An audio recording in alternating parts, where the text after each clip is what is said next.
ఈరోజు ఒక పార్టీ ఏదో రైతులు గోసపడుతున్నట్టుగా వాళ్ళు భరోసా ఇస్తూ తిరుగుతున్నారు.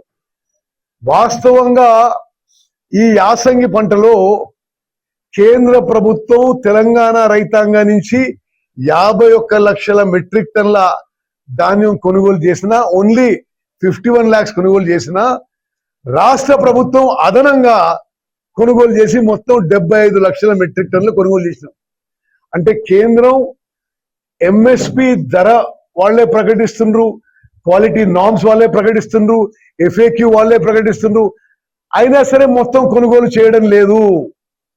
అదనంగా ఆర్థిక భారం మేమే భరించి రాష్ట్రంలోని కాంగ్రెస్ ప్రభుత్వం ఈ పంట ఉదాహరణకి మేము 75 లక్షల మెట్రిక్ టన్నులు కొనుగోలు చేస్తే కేంద్రం తెలంగాణ రైతాంగం నుంచి 51 లక్షల మెట్రిక్ టన్నులే కొనుగోలు చేస్తున్నది.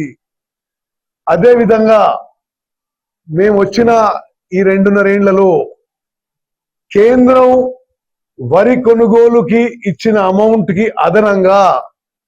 అదనంగా రాష్ట్ర ప్రభుత్వము 16,479 కోట్ల రూపాయలు 16,479 కోట్ల రూపాయలు రాష్ట్ర ప్రభుత్వం మా బడ్జెట్ నుంచి పెట్టడం కానీ మేము లోన్ తీసుకొని మరి తెలంగాణ వరి రైతులకు మేలు చేయడానికి మేము